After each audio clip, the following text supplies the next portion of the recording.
I could start with the first game, Super Mario Kart, but literally no one would click on that. Are you seriously gonna tell me with a straight face that you genuinely care about whether or not I would rank Donut Plains 2 over Donut Plains 3? Yeah, f that shit.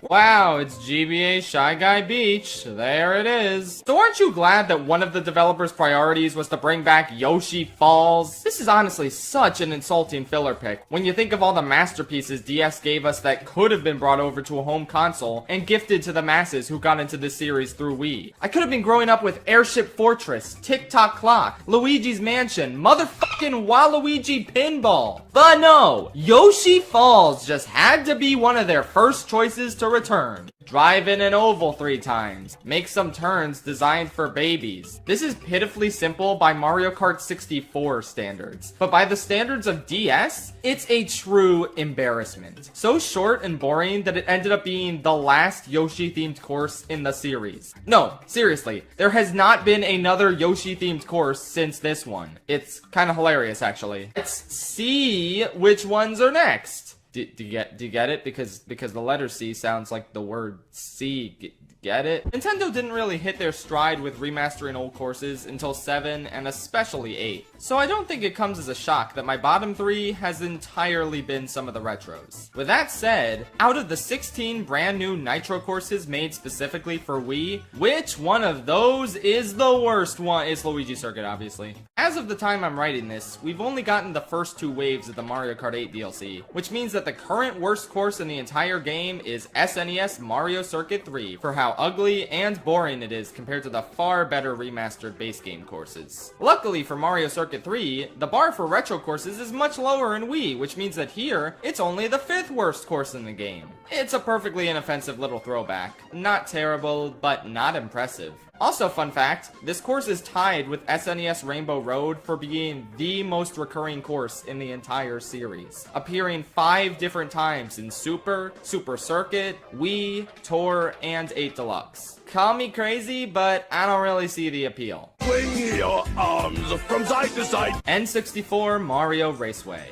A circuit by any other name would play just as blandly. Come on, it's time to go do the Mario! I swear, I did not plan for 3 Mario circuits to be lined up like this. It's just a reflection of how mediocre and samey this Mario Kart archetype has always been. 3 generations of acceptable but kinda boring Mario circuits, lined up in a row for your racing pleasure? Question mark? Gee, it's kinda spooky. Bring a light? No. It's nice, it's cute, it was in Mario and Sonic at the London 2012 Olympic Games for some reason. It's Moo Moo Meadows. I usually don't like desert courses much at all. Plus, much like Yoshi Falls, this is another example of a priority course that just makes 0 sense. When presented with all these bangers in DS's Nitro course selection, why in the name of God's green earth would you ever willingly choose to bring back Desert Hills immediately? This seems like the kind of course you'd only bring back after you've exhausted all other options. But nope, here it is, right away. GBA Bowser Castle 3. Not Bowser's Castle 3, no. He doesn't own this one, it's just inexplicably themed around him. What do you know, it's another desert course. But this one's good, I swear. Yoshi Sphinx, that's a really good thing, I like that. All in all, let this be a lesson. If you're planning on making a desert course, either put something cool in it, like a pyramid or a train, or else don't bother. Looking at you, Bone Dry Dunes, you piece of shit. My mom always liked playing on this one when I was younger, but for some reason she always thought it was called Pebble Beach. I mean, it probably does have a lot of pebbles on it, so that's valid, I guess. No, seriously, to this day, Mario Kart Wii is the last time they ever appeared in a video game. Nintendo, what the fuck did you do to them? Where the fuck are the Cataquacks? Please, for the love of God, Nintendo, tell me what the fuck happened to the Cataquacks right now! My brother and I had a headcanon that this temple was a shrine to the Great Banana, which is just some sort of giant mystical banana we completely made up in our heads. And then 3 years later, Mario Kart 7 comes out, we play DK Jungle, and holy shit, the Great Banana! The Great Banana is real! Can we get much higher? Oh, great! Another Mario! Circuit? I genuinely couldn't tell you what it is about the GameCube Mario circuit that I actually enjoy, especially in comparison to the other 3 Mario circuits I kinda trashed. I really don't know. This one just has more of a spark to it, I guess. It is a volcanic nugget! Half of my friends hate Grumble Volcano for some reason, and I've never been able to understand why. They turned hell into a Mario Kart course. That's extremely cool. Plus, while it definitely hit its stride visually in 8, the original absolutely still holds up, even when something like the original Moo Moo Meadows doesn't. It's a really good track, and I will personally fight each and every Grumble Volcano hater to defend its glory.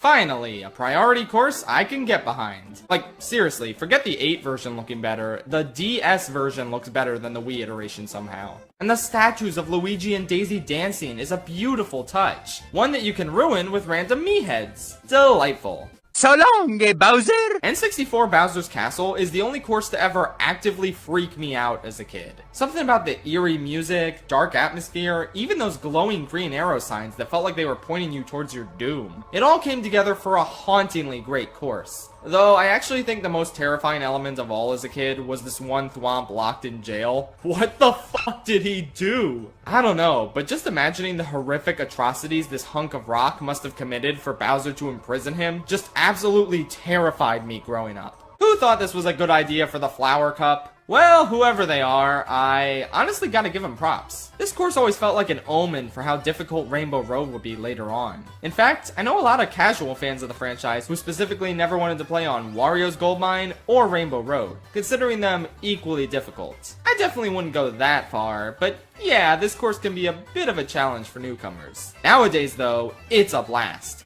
My favorite detail, though, has always been this billboard that has Boo and Dry Bones on it and says Showtime. No idea what the intention there was, but as a kid, I always assumed they just had a talk show together and they were doing some advertising at Bowser's place. That's probably what it was. Nintendo, if you ever bring this course back, do not remove the Showtime billboard or else I will riot. Also, as kids, my brother and I thought this dirt was Waluigi poop. Yes, this is real. We genuinely thought that for some reason. I always particularly loved how your Miis become toll booth operators. Plus, the advertisements in the city are very cute. I like this one for something called the Mushroom Moon, because the font they use is literally just the Pikmin font, and that makes me happy. Mushroom Kingdom, here we come! Mushroom Gorge is a classic if I've ever seen one. A course so beloved and iconic that Nintendo can't stop themselves from bringing it back in every Mario Kart. It was a priority course that returned in 7, then Tour, and now 8 Deluxe. Layout-wise, I think 8 Deluxe is where it's at its best, with an optional glider shroom, in addition to some retained shortcuts. This course is a blast. A barrel blast, that is.